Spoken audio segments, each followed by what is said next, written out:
وعلى آله وصحبه حق قدره ومقداره العظيم.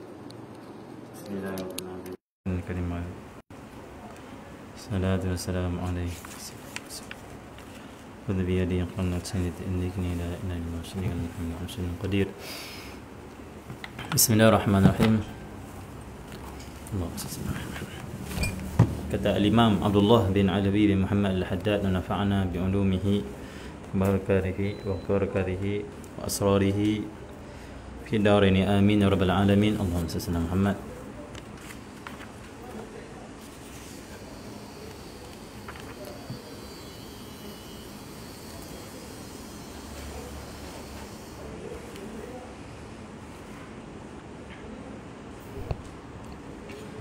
Surat 50 perenggan bawah sekali 159 surat 50 Allah kata Imam Abdullah bin Al-Haddad wa hadzal maghrur, orang yang terpedaya ini dan yang seumpamanya hanya mengkaburi orang-orang biasa dan rendah akal yang menyembah Allah di atas syak. Allah subhanahu. Adapun orang yang punya akal dan fikiran maka mereka sedia tahu bahawa orang-orang beriman berlebih kurang pada dekat dengan Allah Subhanahu wa taala di atas lebih kurang mereka pada mengikut Rasul Allah Subhanahu. Dan bahawa setiap kali adalah ikutan itu lebih sempurna adalah dekat dengan Allah itu lebih sempurna dan adalah makrifat dengannya lebih jelas. Allah Subhanahu. Kata Imam Abdullah bin Al-Haddad menyambung berkaitan dengan Allah SWT, jangan kamu tertipu dengan orang yang zahir pada dirinya karamah. Tengok ramai pengikut, boleh jalan tahiyat, boleh terbang di udara ke, boleh tukar buah masa di mana, Allah SWT, boleh ramai daun jadi duit, langkah 6 langkah sampai tu tempat, timur dan barat pergi sekelip mata saja. Orang macam ni jangan kamu terpedaya. Kalau kamu tak tengok dulu syariat dia, kamu tengok akhlak dia, diikut sunnah Nabi SAW tak? Perintah Allah sembahyang jaga tak? Allah sunnah kewajipan dia jaga tak? Okey. Dan kata Imam Haddad, orang terpedaya ini Allah sunnah Muhammad, Allah sunnah Muhammad, iaitu orang terpedaya dengan siapa ni? Orang yang terpedaya dengan sihir, dengan ahli sihir ataupun orang yang mereka itu zahirnya nampak karamah tetapi hakikatnya keajaiban itu sihir ataupun istidraj. Orang yang terpedaya Allah SWT. Siapa orang terpedaya ni? Orang yang terpedaya dia tengok orang ni hebat, orang ni hebat. Allah SWT. Bukan, orang yang terpedaya di sini adalah hadza al-maghrur. Al-maghrur di sini balik kepada penyihir ataupun orang yang istidraj ni. Orang yang zahir karamah, iaitu zahir saya nampak karamah, nampak keluar biasaan di diri dia, hakikatnya dia tak ikut perintah Allah dan dia bukan kekasih Allah SWT. Dia hanya terpedaya dengan diri sendiri. Dia maghrur, tertipu, terpedaya dengan diri sendiri. Dia setiap hari dia nampak aku hebat, aku boleh buat ini, ajaiban aku boleh buat, aku ada pengikut, orang akan kagum dengan aku. Terpedaya dengan diri sendiri. Orang yang terpedaya ini dan seumpamanya hanya mengkaburi orang-orang biasa. Mereka Allah SWT mengkaburi Allah SWT orang biasa. Orang biasa tak perasan kata mereka ni golongan tak betul, kerana mereka akan bagi alasan. Dia kata kalau aku tak betul, kenapa Allah bagi karamah pada aku? Kalau aku ni iman tak betul, kenapa aku boleh terbang, kata dia. Kalau aku tak betul, takkanlah aku boleh jalan tahiyat. Ini tanda aku hebat, aku betul, kata dia. Allah SWT. Jadi dia mengaburi mata orang Allah SWT dengan keluar biasaan yang dia boleh buat. Makan kaca, makan paku, Allah SWT. Jalan tepi, tengok tak ada apa pun, tikam tak masuk. Dia tengok aku ni hebat, karamah, kata dia. Kan karamah pada hakikatnya adalah sihir. Satu Aisyah.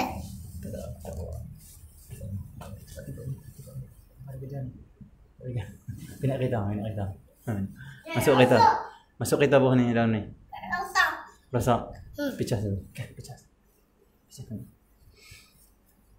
Dia kata Imam Allah Al-Haddad, dia dapat mengaburi mata orang, orang jadi tak perasan, sampai anak murid dia ikut dia. Allah SWT Muhammad. Dan anak murid dia mengatakan, guru kami lah wali tertinggi. Kenapa? Kami pernah tengok dia jalan tahiyat, kami pernah itu. Tapi hakikatnya di sisi sunnah Nabi Muhammad tidak ada, akhlak Nabi Muhammad tidak ada.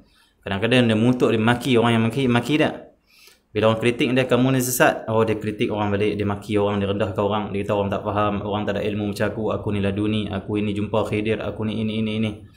Aku berguru dengan malaikat, kata dia, aku sentiasa pergi ke langit sana ke-7 mengaji, kata dia, setiap malam. Ni susah macam ni. Jadi anak murid dia akan terpengaruh, dia akan pengaruhi anak murid dia, mengaburi mata orang ramai dengan dia buat benda pelik-pelik. Dia kata, kamu tak percaya lagi dengan aku? Kamu masih ragu-ragu dengan aku? Tengok ni, kata dia, aku makan mikrofon. Dia makan mikrofon. Ambil dia pedang, dia buat macam magic, masuk pedang. Senang. Tak mati, kata dia, tengok aku. Allah senang. Apa ambil pisau tikam aku, tak tembus.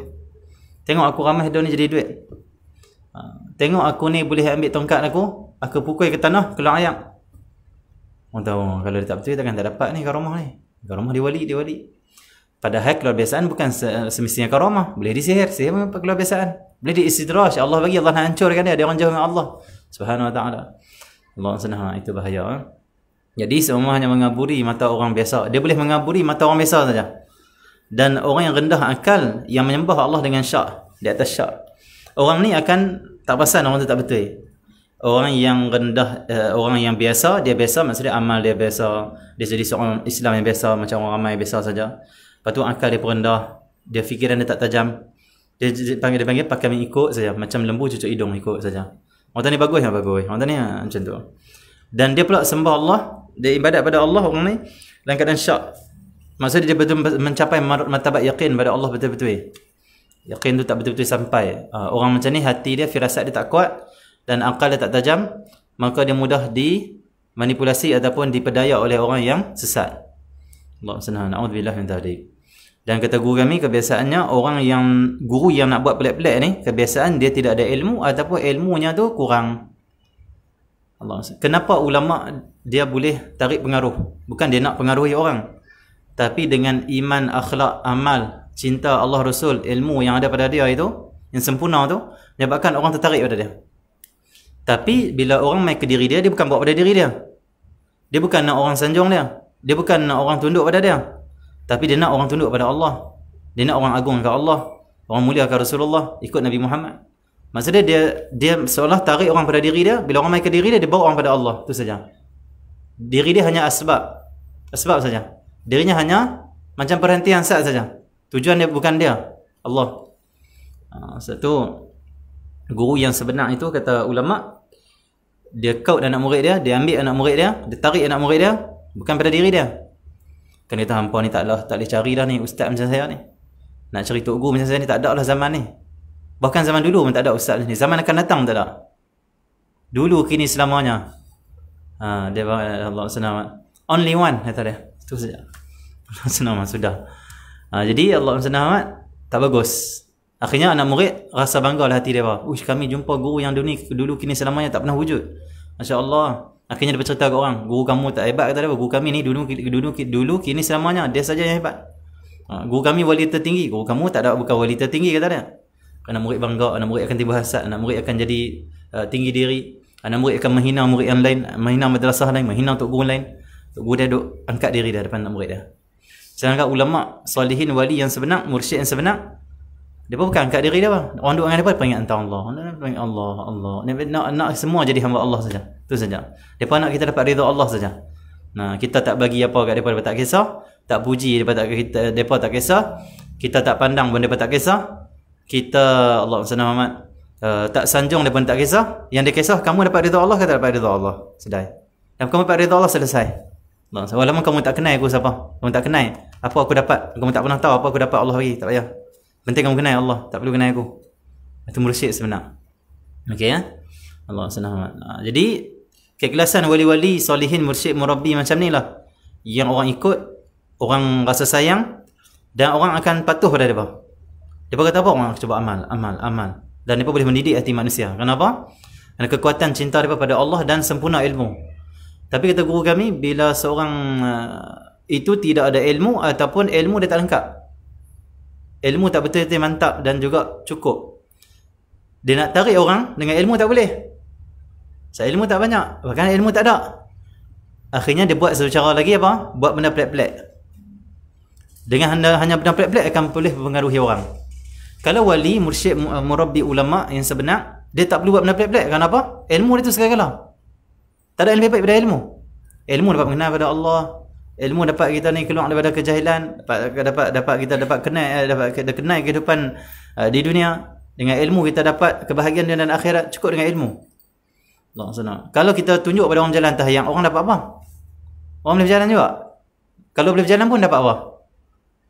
Mungkin labah-labah lalu tepi depan, lalu kata lampau macam aku kan. Aku boleh jalan tahyang, boleh jalan tahyang. Sama macam binatang, tak ada apa-apa beza. Tapi yang beza kita dengan binatang, dengan makhluk-makhluk yang lain apa? Takwa pada Allah, makrifat pada Allah. Kalau boleh jalan tahyang, tapi takwa, makrifat, takut pada Allah, agungkan Allah, tak apa. Tapi kalau setakat boleh jalan tahyang, gagungkan diri sendiri, lupa Allah, tak nampak Allah, sama macam binatang saja.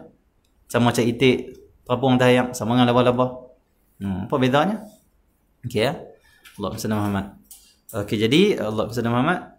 Jadi keluar biasaan tu sebenarnya bukanlah bimbingan yang sebenar untuk bawa orang kepada Allah. Keluar biasaan tu hanyalah, kalau ikut ulama kata ni, wali-wali dulu yang zahir karamah di diri mereka tu, bukan nak habaqkan anak murid aku karamah, tidak. Hanya nak meyakinkan anak murid saja. Iman mereka. Nak yakinkan saja. Contoh guru kita cerita, Tuan Guru Haji Sa'ad Monggoy di negeri Kedah.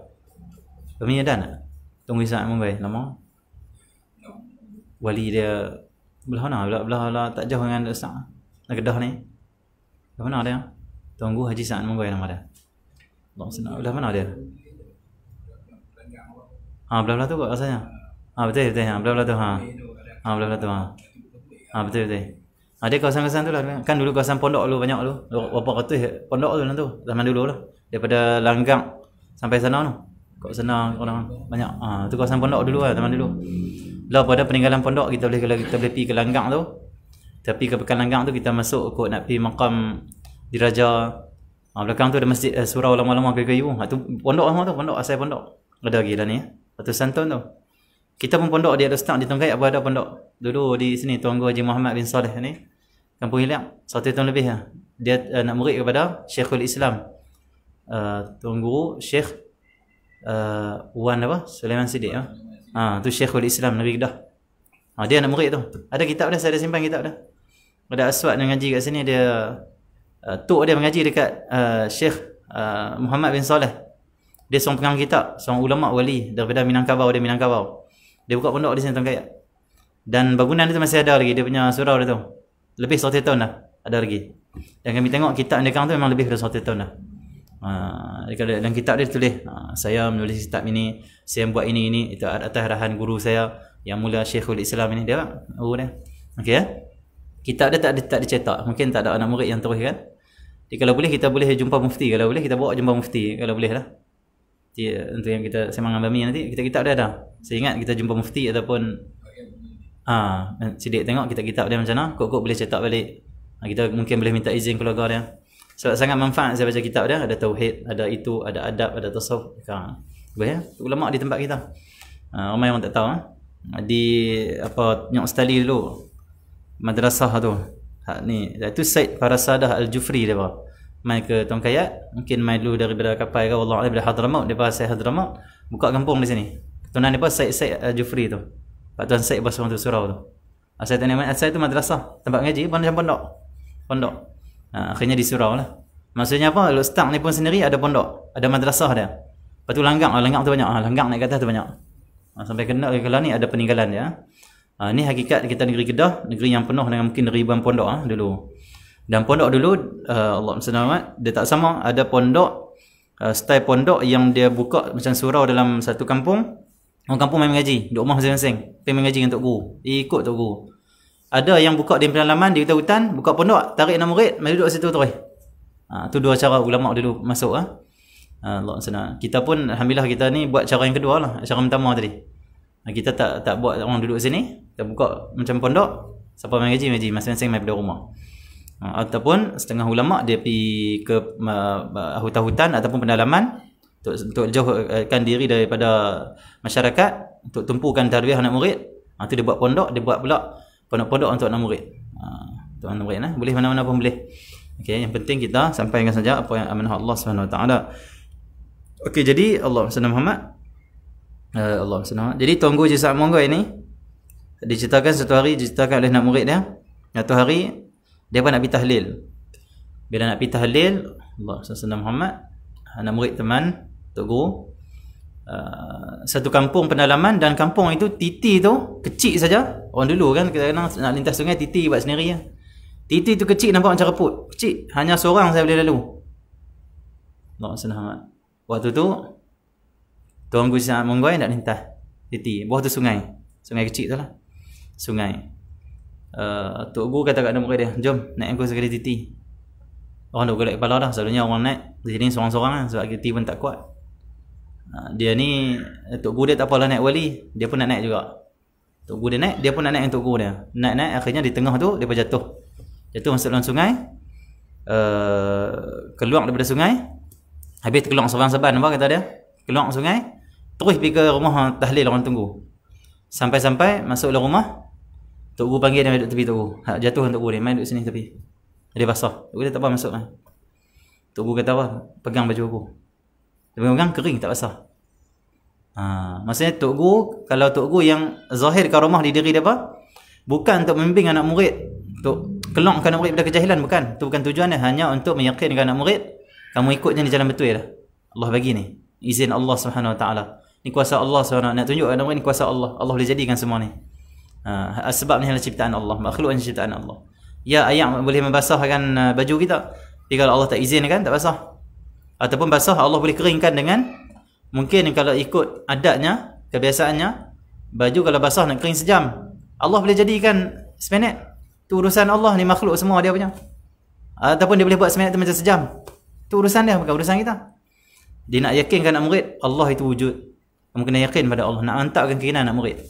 Tapi bukanlah nak buat tu untuk tarik pengikut untuk ramai. Apa tujuan? Apa orang dapat kita duduk depan orang, kita makan mikrofon, makan paku, makan kaca, apa orang dapat? Kalau kita ajak orang ilmu, ajak tentang Rasulullah, ajak tentang sirah Nabi, syama'il Nabi, ajak tentang fiqah, ajak tentang tauhid, itu dapat manfaat. Kenapa ilmu? Orang tu pula akan boleh ajak orang lain pula. Tapi kalau kita tunjuk karomah nak tarik orang tu tak dapat karomah pun. Tak dapat kebiasaan pun. Lepas tu dia balik ke kampung dia boleh buat apa? Ganggar lah. Guru aku tu. Tapi tak boleh ajak orang tauhid. Bila orang tanya ada hukum fiqah tak boleh jawab. Bila orang kata minta lah bagi syarahan nasihat pada kami orang kampung, tak boleh bagi. Kalau bagi pun dia kata apa? Tok Guru kami ni tak ada dah. Macam Tok Guru kami ni, dia ni guru lain tak sampai martabat dia. Dia ni satu dalam dunia ni, dia satu dia pun abang kami, dia seorang. Astaghfirullah, apa tu? Memang wujud macam ni.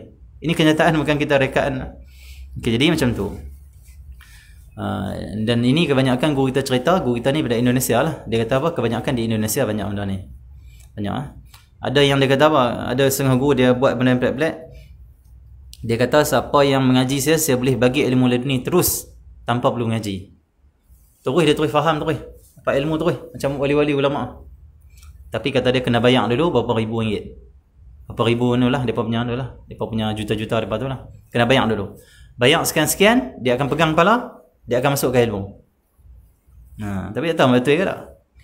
Kalaupun dia masukkan kata guru kami, kalaupun dia masuk, kita tengok orang tu tak berilmu lagi, tak dapat ke ilmu dia. Dia akan kata apa? Kamu kurang ikhlas ni. Dia pusing kat tu. Esok main bagi lagi berapa ribu sekian. Oh tak ni.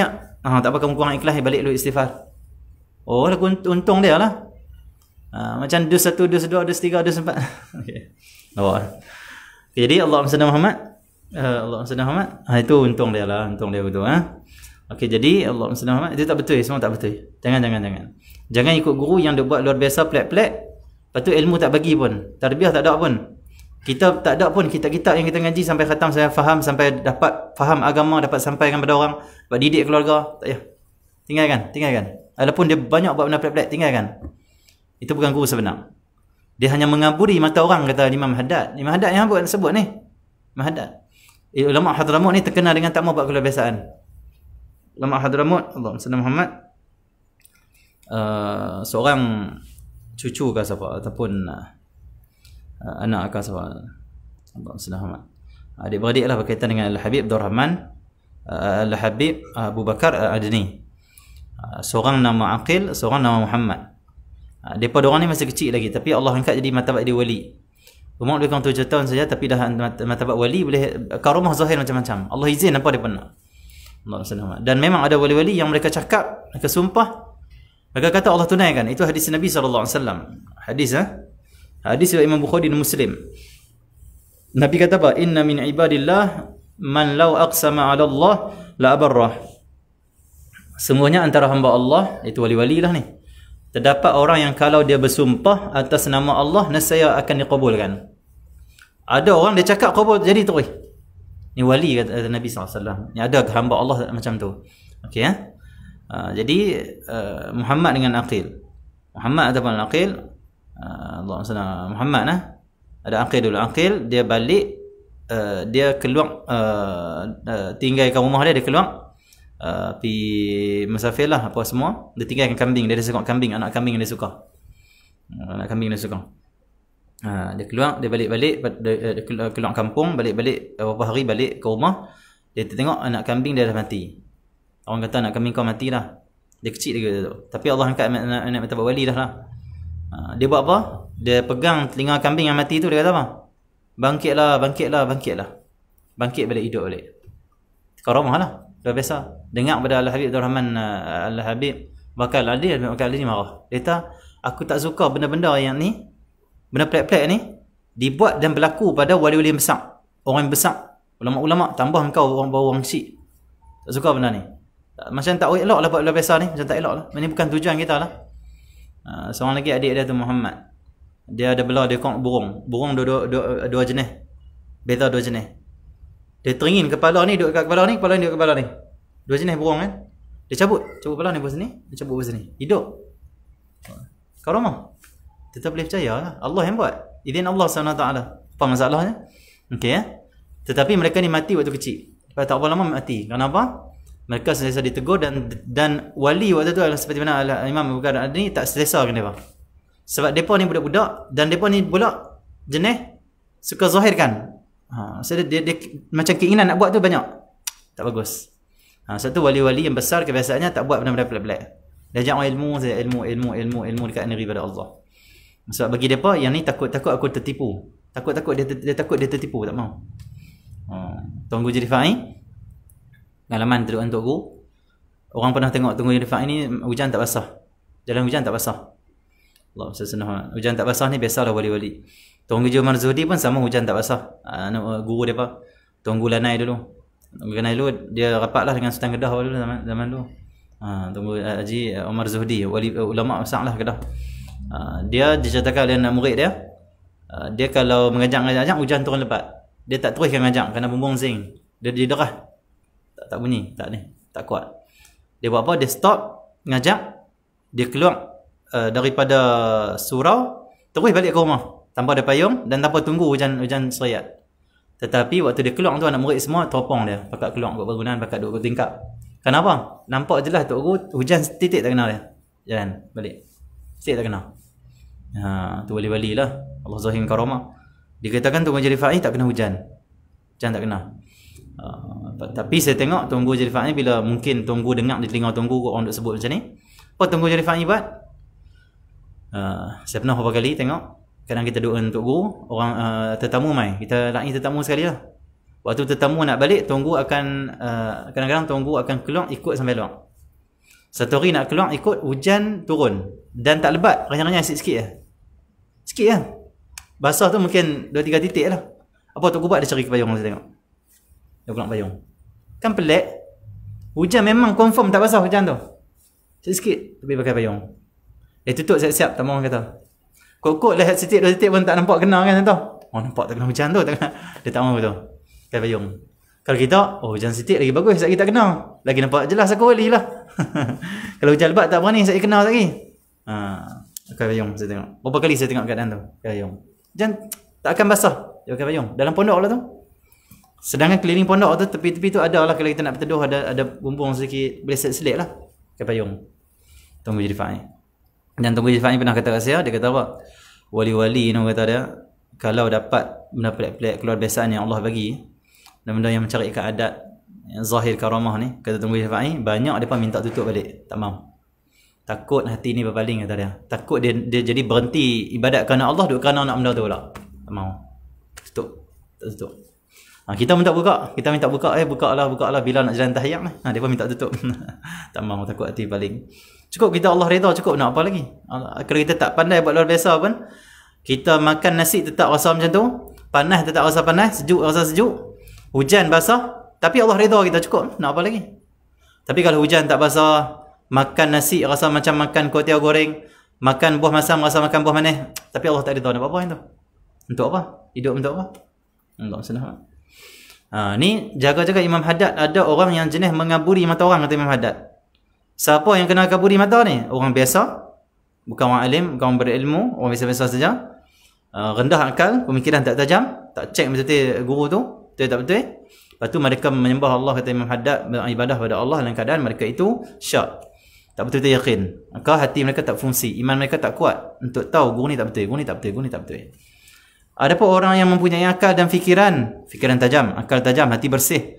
Mereka sedia tahu bahawa orang-orang beriman lebih kurang pada dekat dengan Allah atau lebih kurang mereka pada mengikuti. Maksudnya apa? Orang yang tajam fikiran, yang kuat akal dia, bijak, cerdik dan juga hati dia bersih.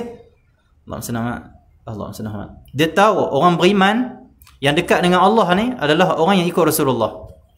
Kalau kamu dakwah kamu dekat dengan Allah, kamu tak sembahyang, pakai pun seluar pendek contoh, dia ngajak orang, Allah senang. Adabnya kurang, bila orang kata kat dia tak maafkan orang macam Nabi Muhammad maafkan, tapi dia kutuk lagi orang. Maka kata Imam Haddad, orang yang tajam akal, orang yang bijak, orang yang ada kebersihan jiwa, dia dapat tahu ini dia tak ikut Rasulullah ni. Di segi kehidupan dia bukan dekat dengan Allah. Dekat dengan Allah mesti ikut Rasulullah. Ini orang yang ada ilmu, dia ukur itu. Okey ya, kata Imam Haddad. Dan bahawa setiap ada seorang guru saya, dia kata apa? Saya ni, dia kata, guru saya lah contoh, dia pernah test guru dia. Test tok guru boleh ya? Test tok guru boleh.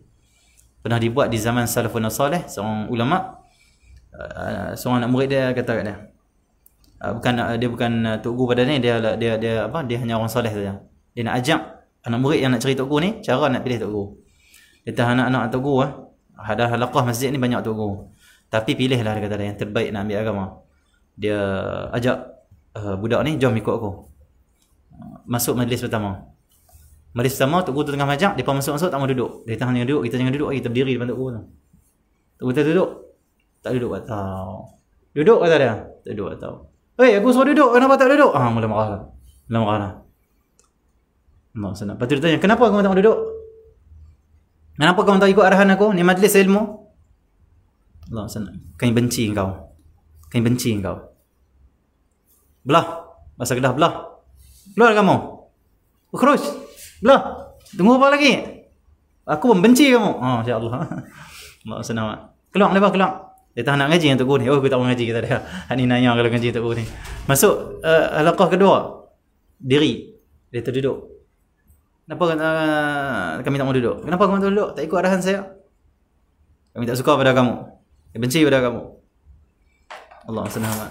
Waktu tu guru tu bangun macam nak pukul. Macam marah. Keluar juga. Keras macam dia keras. Ish, hampa ni sekejap lagi aku kan. Aku tok guru silat ni. Contoh lah kan. Lari. Pergi halaqah ketiga. Diri. Tok guru seorang-seorang nak ngajar. Dia tengok ada orang masuk. Dia kata jelis.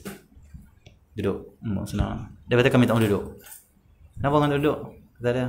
Kami benci pada kamu. Astaghfirullah. Dia menangis. Apa salahku pada kamu menyebabkan kamu benci pada aku? Maafkanlah aku kalau aku ada salah. Aku buatkan kamu sakit hati. Astaghfirullah. Astaghfirullah. Dia kata kau nak pergi halaqah mana? Dia takut nak duduk halaqah ni. Tok guru ketiga. Akhlak. Maksud dia akhlak. Dia tak kata orang salah. Apa salah aku, dia benci pada aku? Astaghfirullah. Kan dia kata hampa ni tak guna ketegak main malih aku. Blah blah blah blah. Tak ada. Maksudnya bukan macam tu. Itu betul-betul wali salihin ikut Rasulullah SAW. Macam tu. Okay, jadi Allah senang macam tu. Nabi SAW dalam sirah akhlak Rasulullah, Abu Jahal dia bila tengok Nabi SAW waktu di Mekah, Nabi tak hijrah lagi, nanti kita akan hayati hijrah Rasulullah. Dan jangan lupa hari ni hari terakhir kita duduk, malam ni malam terakhir tahun 1442. Penutup malam ni. Malam esok adalah malam tahun baru 1443. Jadi malam ni perbanyakkanlah doa, minta Allah tutup tahun kita dengan tutupan yang terbaik. Allah. Mungkin Allah senang amat tahun terakhir untuk kita, malam terakhir malam ini, boleh jadi juga malam terakhir untuk umur kita, tak tahu, Allah alam. Mungkin malam ni tak tidur, tak bangun dah jalan. Baliklah ke sana. Jadi Allah SWT ni malam terakhir. Habis dah setahun, kita buat apa setahun ni? Ya, kita PKP tapi kita manfaat tak buat tu PKP? Allah SWT. Kalau kita tengok, aku ni tak buat apa sebab buat 42 ni tak apa nak manfaat. Untuk istighfar, astagfirullah. Kalau banyak manfaat, kita buat apa? Syukur. Alhamdulillah, syukur, taufik, hidayah daripada Allah. Macam tu. Tutup dengan baik macam tu. Ingat Allah banyak-banyak. Okay, jadi ya Allah SWT Muhammad. Ada orang malangnya, ada orang sampai tak tahu satu Muharram bila tahun baru apa, tak tahu. Sebab tu pentingnya kita peringat orang. Allah sebut dalam Quran, wa dzakirhum bi ayyamillah. Peringatkanlah mereka itu, Allah SWT Muhammad, dengan hari-hari Allah. Maksudnya Allah ni ada hari-hari yang istimewa, hari tertentu yang Allah buat, ada ini, ada ini. Peringat orang satu Muharram. Dan dalam Muharram ada hari yang sangat besar, itu 10 Muharram, hari Ashura. Hari Ashura, hari yang berlaku banyak peristiwa besar. Hari Ashura. Sampai Nabi SAW puasa di hari Ashura. Tapi Nabi ambil 9, 10. Tasu'a, sebelum Tasu'a, lepas tu barulah hari Ashura.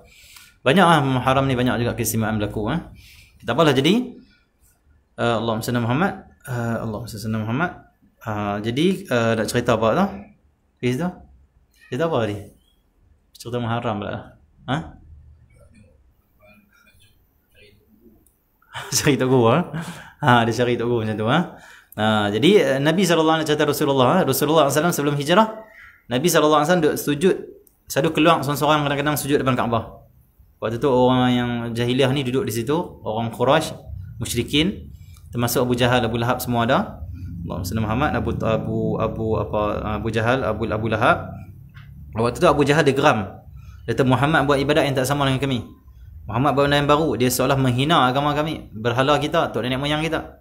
Akhirnya dia geram, dia upah seorang kawan dia, seorang Yahudi, bangsa Yahudi waktu tu.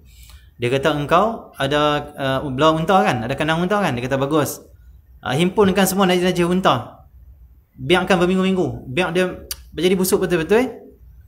Nanti bila Muhammad datang beberapa minggu lagi sujud depan Kaabah ini, engkau ambil semua najis-najis unta itu, letak dan lempak atas belakang di atas kepala dia waktu dia sujud. Allahumma salli Muhammad. Dia pun buat. Akhirnya Nabi datang sujud, dia lempak. Nabi tak bangun kepala Nabi. Nabi tak bangkit daripada sujud. Waktu dia buat macam tu, Nabi terus sujud pada Allah SWT. Tiba-tiba datanglah Fatimah, Sayyidina Fatimah Az-Zahra lah waktu itu, yang bersihkan belakang badan Nabi SAW dan juga kepala Rasulullah, bersihkan. Dia yang bawa Nabi Muhammad SAW balik dan cuci Rasulullah, cuci semua. Sayyidina Fatimah Az-Zahra sambil dia menangis, sambil dia marah, dia bawa kamu ini. Marah dia. Allah SWT. Dan selalu juga Yahudi ni dibuat macam tu kat Rasulullah. Terus Nabi balik basuh macam tu. Satu hari Yahudi yang duk sakiti Rasulullah ni, yang kawan daripada Abu Jahal ni, dia sakit. Satu hari Nabi sujud, tak ada orang letak, najis tak letak. Nabi bangkit sujud, Nabi tanya, mana orang tu yang selalu main sakiti aku, maki aku, celah aku, baling itu, baling ini. Orang kata Rasulullah dia sakit. Kalau kita kata apa? Itulah, aku ni bukan orang biasa-biasa. Orang tak disakiti aku. Tengok orang insiden. Tu aku dah kata dah, aku ni bukan boleh kata. Insiden nampak macam kita. Senang. Okay. Kita kemas selalu. Pukul naik saja. Tak orang pukul turun, nak pukul naik je. Allah senang. Okay, jadi Allah senang amat. Itu bahasa-bahasa orang muda lah, pukul naik lah semua. Macam saya pun tak faham. Saya kawan dengan orang kat sini baru saya faham. Macam ayat dapat ke dia faham. Okay, pukul naik. Jadi Allah senang amat. Nabi kata apa? Mana dia?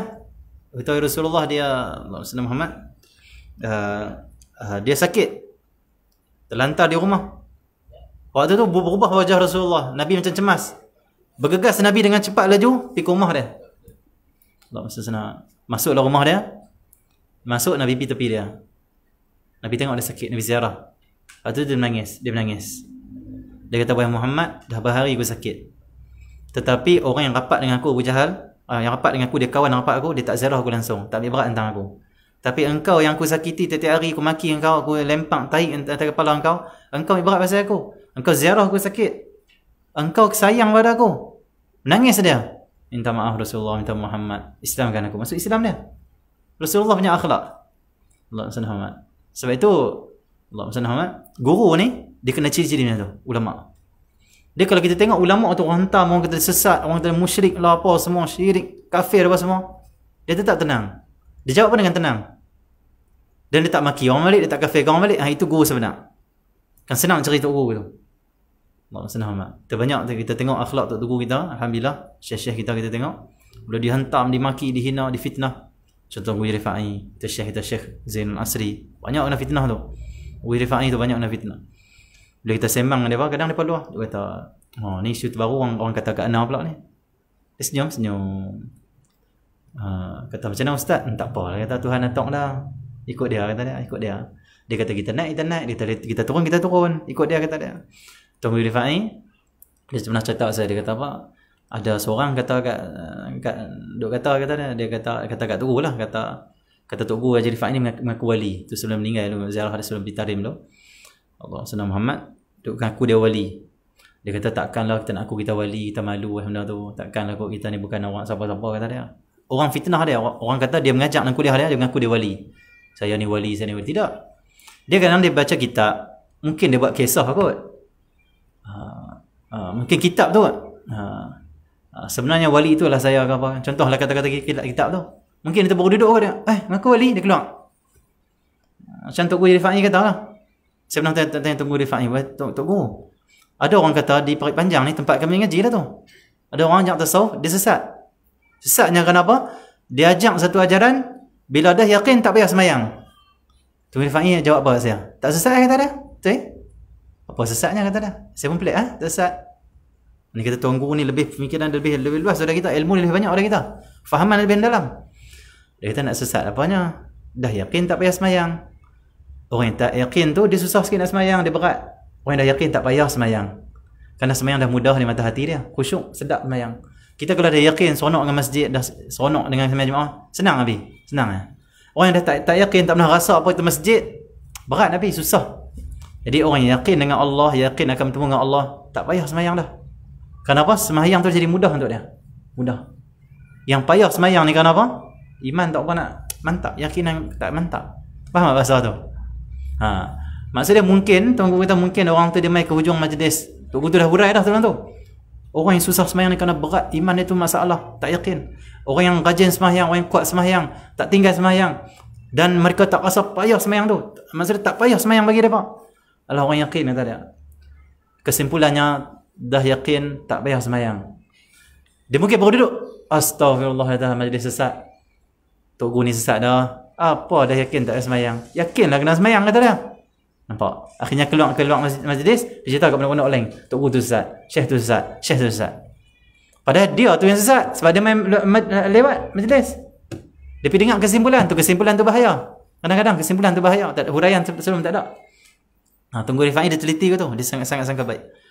Jadi Tuan Guru bila Tuan Guru kata macam tu, orang kata dia orang fitnah dia, kata dia ni mengaku wali. Tu kata takkanlah kita nak buat macam tu, kata Tuan Guru. Dan kata Tuan Guru, tapi tak apalah, itu aturan Allah, kata dia. Allah kehendak macam tu. Dia sikit tak maki orang yang kata dia. Sikit tak celah, sikit tak fitnah pondok yang nak sebab kata dia tak betul. Ada pondok juga yang kata dia tak betul. Tak kata. Bahkan dia kata Tuan Guru tu lebih baik pada dia. Selesai. Ini guru yang boleh ikut akhlak Nabi Muhammad sallallahu alaihi wasallam. Rasulullah dibaling pergi ziarah. Sakit pergi ziarah. Buat baik, balas baik. Masuk Islam orang tu. Itu kita boleh tengok dengan mata kita. Seorang guru saya, dia cerita, dia nak mengaji seorang tu, dia test macam mana? Dia pergi kat Tok Guru tu. Yang kata ni guru hebat-hebat, dia pergi kat Tok Guru tu, dia kata apa? Syekh, apa pandangan Syekh pasal pondok tu? Saya dengar Tok Guru tu tak bagus lah. Ilmu dia pun tak berapa banyak. Orang banyak kritik dia. Itu ada masalah banyak. Nak tengok ulasan apa? Dia reka je cerita tu, kan betul pun. Memang tak betul tu. Ustaz tu memang kan ngaji mana pun tu. Saya ni duk ngajak lama dah, tapi itulah orang tak kenal saya. Orang tak hargai saya ni. Orang lama di sini. Nampak? Tak boleh ngaji. Kenapa? Angkat diri dia. Hina orang. Cari ikut Tok Guru lain pula. Tok Guru saya sampai dia jumpa seorang guru, dia cerita macam tu. Tok Guru saya dengar Syekh tu kata kat Tok Guru macam-macam. Lepas tu orang pun kritik dia tu macam tak bagus lah. Saya tengok Tok Guru macam hebat lagi pada dia. Astagfirullah, kata dia. Kamu nak mengaji saya, kamu nak Allah, kamu nak apa? Orang kalau nak Allah, nak ridha Allah, tak peduli orang. Jangan tengok orang, tengok diri kamu. Diri kamu tu banyak aib. Diri kita ni aib banyak. Jangan tengok orang, kata dia. Sibuk dengan Allah, bukan sibuk dengan orang. Dia kata, terima saya sebagai anak murid. Saya nak mengaji dengan Tok Guru. Oh betul? Oh betul? Allah senang amat. Okey ya? Kalau kita duk cucuh dia lagi api, tak jadi. Oh, ustaz, saya nampak ustaz dalam kampung ni. Tak ada dah orang lain, tak ada dah. Orang lain tu tak berapa nak okey lah. Itulah hampa lambat sangat tahu hampa. Tu aku malas cerita aku ni. Kalau aku cerita lebih hampa kata apa pula aku ni. Tapi macam tu lah. InsyaAllah. Tak ada. Dia solihin dia kata tak ada apa. Dia kata Tuhan bagi semua, tak ada apa. Kalau kita kutuk orang dia kata apa? Tak payahlah, tengok ayat kita lebih baik. Sangka baik sudahlah. Kita silap kot faham. Tunggu macam tu. Itu baru kita boleh terdidik jiwa kita. Kita baru boleh rasa Allah kagum dengan akhlak dia. Bagaimana akhlak Nabi Muhammad ada tu. Sampai kita baca sirah Nabi Muhammad, kita tengok akhlak tubuh kita terus. Hati kita faham Nabi Muhammad. Seolah kita nampak Nabi Muhammad hidup di depan mata kita. Faham Allah Rasulullah. Kenapa? Tengok guru kita ada akhlak macam tu. Seolah kita bukan baca kitab, bahkan kita tengok praktikal tu. Kehidupan Nabi ada depan kita. Ya, dia bukan Nabi tapi dia pewaris Nabi. Kehidupan Nabi tu ada pada diri dah. Akhlak. Kita baca Nabi banyak senyum, dia banyak senyum. Kita baca Nabi lemah lembut, dia lemah lembut. Kita baca Nabi maafkan orang, dia maafkan orang. Sampai Tok Guru, ada seorang Tok Guru saya ni kena fitnah punya teruk. Dia kata apa? Tak apa, dia kata aturan Allah dan siapa fitnah saya, semua saya maaf, tak ada masalah apa kata dia. Semua saya maaf tu, tak apalah dia nak kata apa, ikut dia lah. Allah redha cukup kata dia. Yang penting kita betul dengan Allah, sudah. Tu baru Tok Guru. Bukan dia kata orang semua tak faham aku, siapa orang fitnah aku, buat live pula letak. Ada setengah tu tak letak kamera. Apa salah saya? Saya dah mengajak kebaikan, Quran dan Sunnah. Kenapa orang tak puas hati dengan saya? Apa salah saya? Kenapa macam ni? Apa nasib saya macam ni? Kenapa tak berlaku pada orang, berlaku pada saya? Lagi teruk kan tu. Dia nak orang berlaku pada dia nak dia selamat, orang lain tak selamat. Bahkan kat tangan pula, ya Allah kenapa aku diuji begini? Ya Allah kenapa aku diperlakukan seperti ini oleh masyarakat, oleh itu dan ini? Kurang apa aku ya Allah? Aku dah ibadat, aku dah solat, aku dah zakat, aku dah mengajak, aku dah dakwah. Kurang apa aku ya Allah? Allah kata yang kau kurang ajarlah. Aku buat engkau tak reda. Aku buat tu betul lah. Kau kurang ajar. Tanya kurang apa pula? kurang ajar lah rasa kedah. Kurang ajar. Kau kurang ajar, kau tak adab dengan aku, kau tak terima. Kau pandang orang buruk pula, engkau betul semua. Kurang ajar. Okay. Allah senang. Okay. Lagi teruk dia kata, ya Allah kenapa aku diuji juga ni? Bukan jiran aku. Kenapa jiran aku tak kenal ni? Kenapa kawan aku tak kenal? Lagi teruk. Lagi teruk itu. Allah senang. Allah sayang pada dia tak faham. Adapun orang yang mempunyai akal fikiran, maka mereka sedia tahu bahawa orang beriman lebih kurang pada orang beriman mesti ikut Rasulullah. Dan bahawa setiap kali Allah ikutan itu lebih sempurna, Allah dekat dengan Allah itu lebih sempurna. Maksudnya orang yang ikut Rasulullah dengan sempurna, dia dekat dengan Allah lebih sempurna. Itu tanda dia. Nak ikut orang, tengok dia ikut Nabi Muhammad tahu mana. Kalau makin banyak dia ikut akhlak Nabi SAW, sunnah Nabi, makin dia dekat dengan Allah. Dan orang yang paling dekat dengan Allah, kalau ikut Imam Haddad ni, orang yang paling dekat dengan Allah siapa? Orang yang paling kuat ikut sunnah, paling sempurna ikut sunnah. Sampai sunnah biasa-biasa pun dia nak buat. Itu baru betul-betul dekat dengan Allah Subhanahu Wa Taala. Kalau kita tengok dia masuk masjid pun kiri kanan lebih kurang. Kalau kita tengok dia masuk tandas pun lebih kurang, kadang kanan masuk, tak masuk kiri pun tak dekat dengan Allah. Orang dekat dengan Allah ni sunnah-sunnah Nabi dia peduli. Gitu Bahkan semakin sempurna ikut Nabi, semakin sempurna dekat dengan Allah. Imam Haddad. Dan Allah makrifat dengannya lebih jelas. Dan orang ikut Nabi Muhammad sungguh-sungguh yang sempurna ni, dia lebih jelas dia itu ahli makrifat. Dia orang betul-betul dapat makrifat daripada Allah, kenal Allah betul-betul. Sebab orang kenal Allah mesti kenal Rasulullah, mesti ikut Rasulullah, mesti cinta Rasulullah. Okey, macam tu Semuanya Abu Yazid Bustami keluar untuk menzarihi seorang lelaki yang disifatkan sebagai mempunyai sifat wali, maka dia duduk menunggunya dalam sebuah masjid. Ada orang kata, wahai Abu Yazid, ada seorang wali Allah. Dia terjun, aku nak pergi tengok dia. Dia tunggu di masjid, tunggu orang tu main. Nak tengok wali. Maka tak kala orang itu keluar hadir padanya kahak, maka dia meludahnya pada dinding masjid, maka Abu Yazid balik dan tidak berjumpa dengannya. Orang kata ni ada wali dalam masjid ni, masuk dalam masjid. Ada wali dalam masjid ni. Dia pun tunggu. Allah senang. Dia tunggu keluar wali ni. Nak tengok wali ke tak wali betul. Kalau wali kau nak ambil barakah, nak ambil doa dia. Kalau tak wali tak payahlah. Tak payah ikutlah dia ni kan. Tak kalau orang itu keluar hadir padanya kahak, maka dia mudah kan. Waktu mana dia keluar dari masjid, dia ada kahak. Allah uji tu, ada kahak. Allah tunjuk Dia ada kahak. Dia keluar dengan kahak dia duduk dinding masjid. Teruknya. Ni orang kata wali ni. Masyarakat kata wali tapi tak ada sunnah Nabi, akhlak tak ada, adab tak ada. Dia keluar dengan kahak, dia duduk dinding masjid. Sedangkan dalam hadis Nabi sallallahu alaihi wasallam yang sangat jelas, hadis Nabi sallallahu alaihi wasallam pernah satu hari Nabi duduk dalam masjid lepas sembahyang, Nabi lalu tepi mimbar Nabi nampak ada kahak di situ. Dekat mimbar Nabi ada orang buang kahak. Biasalah kadang orang kampung main tak mungkin tak tahu nak erti adab. Salah zaman Rasulullah, ujian macam-macam. Terus Nabi marah, Nabi kata apa? Dalam masjid tidak boleh buat seperti ini. Kehormatan masjid kena jaga, wajib, haram macam inilah. Apa Nabi buat? Nabi tak kata ni ambil suci. Tak pun Nabi tak kata, hey, siapa buat cuci balik. Kau Nabi buat, Nabi cuci sendiri. Nabi ambil sendiri. Nabi sendiri cuci. Nabi bilang jangan buat macam ni. Itu akhlak Nabi SAW. Jadi maksud Nabi sensitif dengan masjid. Kena jaga kehormatan masjid. Tapi orang kata dia wali ni tak ikut Nabi pun. Keluar masjid, dia dekat-dekat. Dia tengok Allah dinding masjid tu okey kat ni. Tu dinding masjid. Apa ni tak ada kerja dinding masjid kau pergi dudah. Wali pun macam ni tak ada kerja ke? Tanah punya luas ada pergi cari dinding masjid juga. Kata Imam Abu Yazid Bustami ni bukan wali. Ni bukan wali. Kalau wali tak buat macam ni. Waktu tu Imam Abu Yazid Al-Bustami tak mau berjumpa dengan dia. Dia balik terus. Allah. Kata Imam Abu Yazid Bustami, ini imam tasawuf, imam wali besar juga, Imam Abu Yazid ni. Kata Imam Abu Yazid, bagaimana boleh dipercayai di atas rahsia-rahsia Allah orang yang tidak tahu memelihara adab-adab syariat?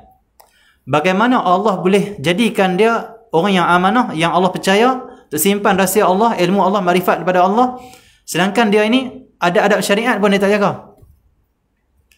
Adab dengan hukum hakam mana tak jaga, macam mana dia nak jaga adab dengan Allah tu? Macam mana kalau Allah bagi rahsia, bagi ilmu, bagi keluar biasaan ke apa, tak kira lah. Makrifat dalam hati dia, macam mana dia nak jaga rahsia tu? Allah SWT. Hak biasa-biasa tak boleh jaga, macam mana nak jaga yang lebih besar mana? Boleh? Masjid ini bukan. Kata Imam Junaid Al-Baghdadi, setiap jalan itu tertutup melainkan di atas orang yang menyelusuri jejak langkah Rasulullah. Kata Imam Abu Yazid pula, Abu Imam Junaid pula, setiap jalan tertutup. Maksudnya setiap cara untuk ibadat nak dekat diri pada Allah semua tak boleh. Semua tak diterima. Semua tak boleh ke mana, tertutup. Tak akan capai apa-apa. Melainkan orang yang dia berjalan itu diikut cara Rasulullah. Jejak langkah Rasulullah baru jalan sampai. Allah SWT. Selagi mana tak ikut sunnah Nabi, tak peduli dengan Nabi Muhammad SAW, cinta Nabi, akhlak Nabi, syama'il Nabi, sunnah Nabi tak peduli, kita seolah tak pergi ke mana lagi. Duduk tengah-tengah tu kan. Bahkan jalan kita macam tersekat. Kadang dia rasa, oh aku dekat dengan Allah. Belum, kau belum jalan. Allah SWT. Kena ikut Nabi SAW, kata Imam Abdullah Al-Haddad. Jadi insyaAllah kita sambung esok pula. Jadi sunnah Nabi yang kita dengar ni kita amal. Dengar sirah Nabi sana amal. Sallallahu alaihi wasallam.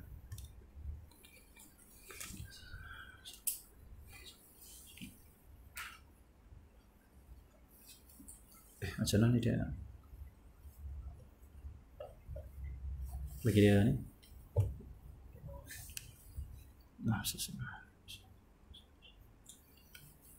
Dan insyaAllah jangan lupa esok kalau amalan sunnah para ulama ni, esok lepas asar ni ulama-ulama mereka baca doa akhir tahun. Lepas sembahyang asar boleh ataupun sebelum maghrib pun boleh. Ulanglah waktu mana kita nak buat. Cuma kalau kita boleh berhimpun dah lepas asar, contoh di masjid baca sikit lah, tak imam baca sikit, lepas wirid baca terus lah.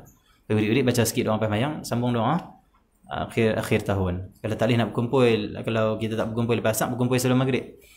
Kalau kita di sini insyaAllah lepas kita baca kitab ni kita baca doa ramai lah.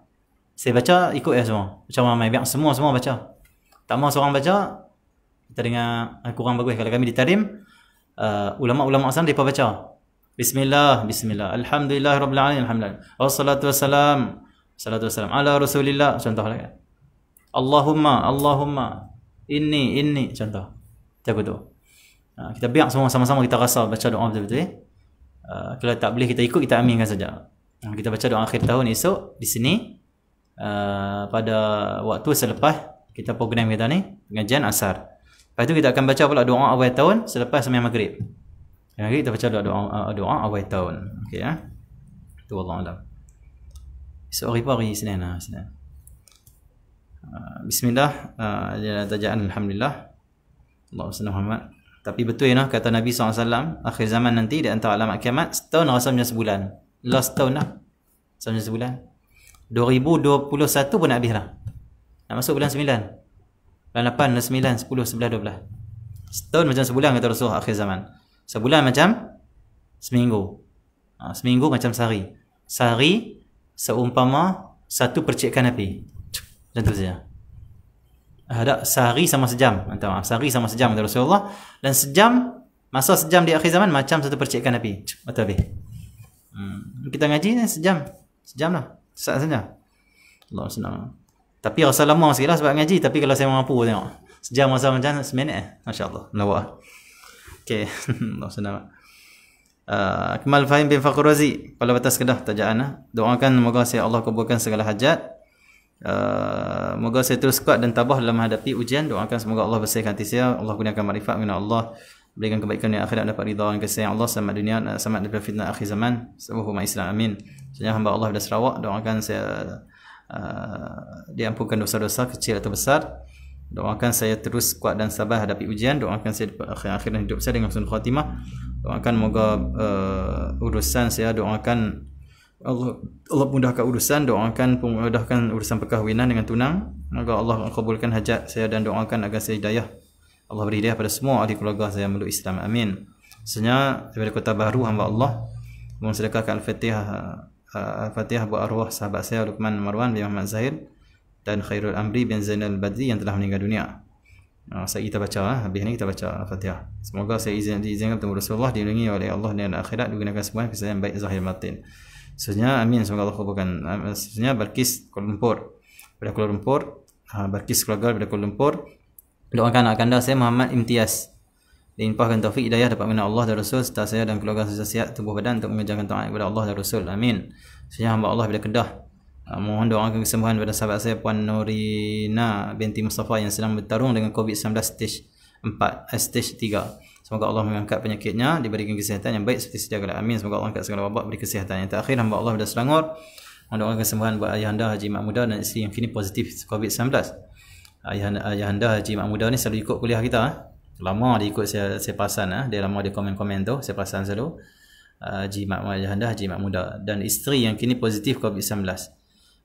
Semoga Allah SWT beri kesembuhan pada mereka semua yang terjangkit dengan wabak, dengan penyakit apa saja. Semoga Allah beri kesembuhan zahir batin, dan semoga Allah tempatkan di tempat yang terbaik di akhirat sana, syurga yang luas langit bumi, di barzah yang jadi tamat-tamat syurga pada mereka meninggal pada semalam ataupun hari ini dan sebelum-sebelum inilah yang meninggal dunia. Semoga Allah tempatkan sebagai tempat pada mereka semua.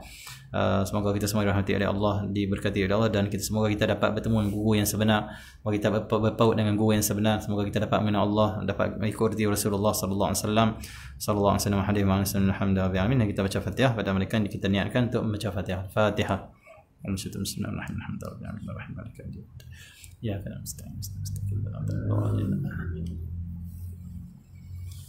InsyaAllah kuliah subuh kita esok ada jalan macam biasa. Sehari dua ni kurang sihat sikit. Mulai esok insyaAllah.